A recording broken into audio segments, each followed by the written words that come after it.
Hello, my friends. So here we are at Singapore with Mr. Avi Sharma from DGL. Avi, please tell us about a little bit of your company. So DGL stands for Dangerous Goods Logistics. Okay. We specialize, of course, all dangerous goods. Yeah. Especially class 1 explosives, class 7 radioactive. Okay. So that's very niche market. Very niche. Very niche. In Australia, mining is very big. Yeah. So explosives. Okay. We do a lot of government work, defense work. Okay. We do a lot of pharmaceuticals for the radiation, extra machines. Once the radioactive material is used, pack it, store it, and then ship it back to America, for example. Yeah, to get disposed of. So what would you say that the dangerous goods in your business is like about 80% of your business? No, we do 50. So 50% is dangerous goods. And of course, everyone does non-DG. So we have to do it. Yeah. So we got that as well.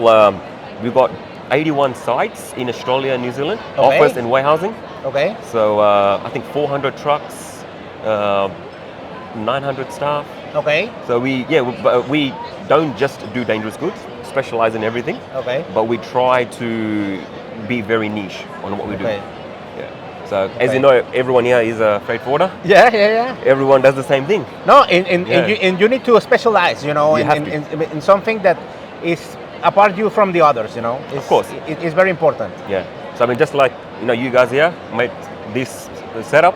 Yeah. It's unique, it's different. Yeah. Gets people's attention. Of course. It's niche, right? Yeah. So same thing as us. Yes, we do the same thing. So you have a very impressive operation over there in Australia. Yes. Well, we also we actually are importers and exporters as well, and manufacturers.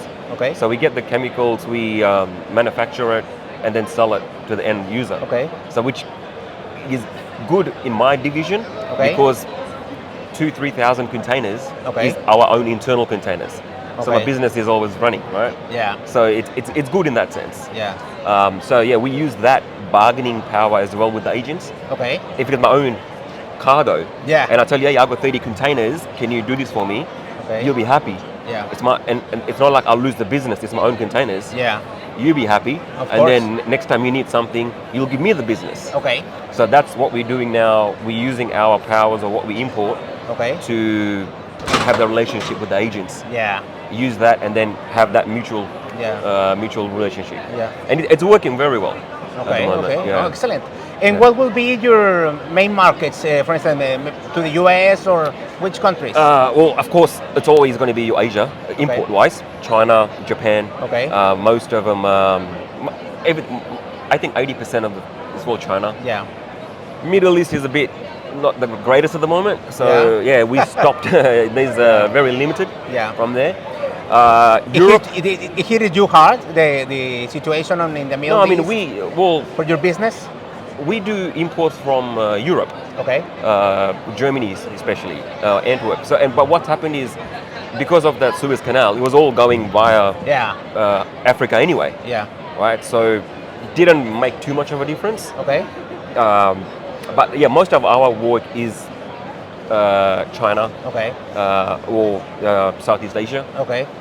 Export-wise, we're doing some now when Trump got the tariff out. Okay. So to India, for example. Okay. So we're actually getting chemicals from India to Australia, adding more things to it to make it better, and then selling it to the Americans. Yeah. So the America don't pay the tariff. Yes. Right? Yeah. Sometimes you need to be a little more creative, in this industry to save some money to our customers. You know? So it works for us because we import, then we manufacture, and then we sell it. And so as far as import, we buy it straight from the factory. Yeah. We have customs, we do own custom clearance. We have our own trucks, our own warehouse. So we keep the money everywhere. Then we have our own manufacturing plant. Yeah. Then we put it in bottles, we send it to America. And ship it. We make money from A to Z, basically. Yeah. Keep all the money in-house. Yeah, and sometimes it's not that easy to do it, but of course, if you keep specializing and you keep investing in the business, and it's the way you can grow up, Well, I mean, a lot of companies use us because it's a one-stop shop. Yeah. So for them, it's easier. Yeah. And we're also a listed company in the Australian stock market. Okay. So there's at least there's guarantee and backup. That we compliance has to be. Yeah. Especially with explosives. Yeah. When you're working with defense, in Australia it's very, very strict. Yeah. So in that case, you need to have a very strong compliance department and everything. 100%. Yeah. So that's why we don't use smaller trucking companies, especially. Yeah. There's plenty out there, but all the risk, there's too much risk. We don't even do all that. If we can't do the job, we'll tell you we can't do it. It's better, because sometimes you can, know a specific company that they will say, no problem, my friend. Yeah. We can do anything. We can do this or that or blah blah blah. But at the moment of the truth, it's not the same talking that taking action. One of the biggest thing is because we're so niche. Yeah. And the thing is, I'm niche, but my clients are also niche. Yeah. Explosives, you don't have 100 companies No. which make explosives. Yeah, no. So if you have 5 companies which make explosives in Australia, and I let 2 or 3 of them down, I'll lose them forever. Of course. They'll go somewhere else. If you do a bad job with a specific company, the other ones will know. Correct. And they will not going to use you. They won't use me, So if I'm so niche, it's also a bad thing because my target is niche. If I have a bad name, I'll lose it forever. So, in that sense, look, business is okay. It's good. Of course, could be better. Yeah. The time's a bit, we don't know what's happening at the moment. So let's see.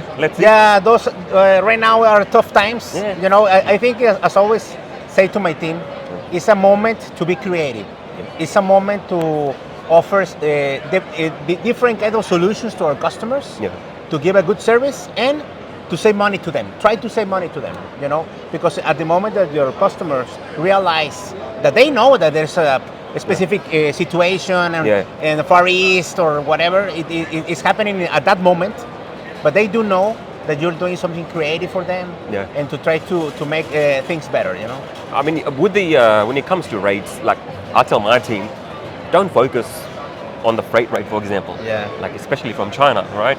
Yeah. What's $10, $20 difference? Yeah. But don't focus on that too much. Look at the bigger picture, the customer service wise, friends, all those things. The relationship. Have the relationship. Don't chase the money. Yeah. Because that's the worst thing you can do. In business, you chase the money. That's a good suggestion, my friend, because it's very important. If you chase money, you are not going to get it. You're not going to make. You'll always be chasing it. Yeah. You'll never get it.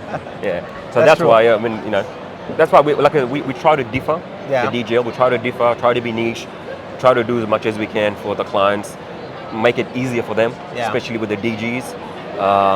And look, it's been great. Customers are coming back. Yeah. We're not the cheapest because moving explosives it costs a lot of money. Yeah. Right. A container truck might. A non-DG will be $1,000, but if it's explosive, it's $14,000. Yeah. For the same thing, but it's explosive. Yeah. So the truck has to be licensed, everything has to be compliant. Yeah. So there's money. But look, it's working. Yeah. Besides of the money, of the great responsibility that you have in your hands, with those kind of commodities, explosives, and of course radioactive materials.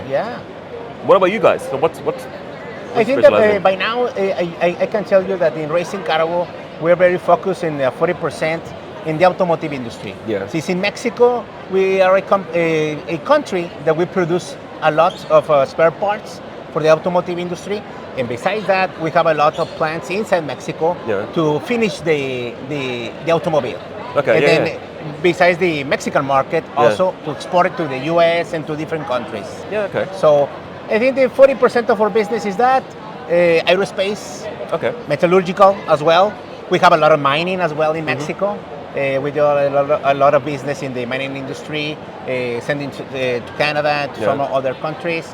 Of course, the great machinery. Yeah. We do a lot of project cargo as well over there. Did the tariff affect you guys? Yes, of course, as everyone else. But in got Mexico, it's like about 15%. Oh, is it? Yeah. Okay. So it was 10 or something before, or was it 0? It used to be zero. Oh wow! It used to be zero. It went straight from 0 to 15. Yes, but right now I think that the tariff that applies to Mexico is 15%, like any other country. Yeah. Of course, to China is a different percentage, different percentage to other countries, but it still is better to produce it in Mexico. Cheaper. Because labor. it's cheaper, and the labor, besides is the cost. There are a lot of people that they already know how to create some specific goods. You know. I mean, good thing is even the transit is easier, right? It's over the border. Yes, so that makes sense. Yes, makes sense. if you have your warehouse or your production material in the north part of Mexico, which is in Monterrey, which is our headquarters, you're like about 2 or 3 hours driving distance to the border with the U.S. To Laredo, Texas. So it's easy to ship it to the U.S. and you're going to be like that in 1 day, 2 days. Yeah, that's good. Okay, that's great. You do any shipments to Australia? Yeah, we do have. We send some. We receive some imports from ball bearings. You know, for the industry. I think that's the biggest niche market that we have over there. Okay. So we do have. We can begin interchanging some emails with information.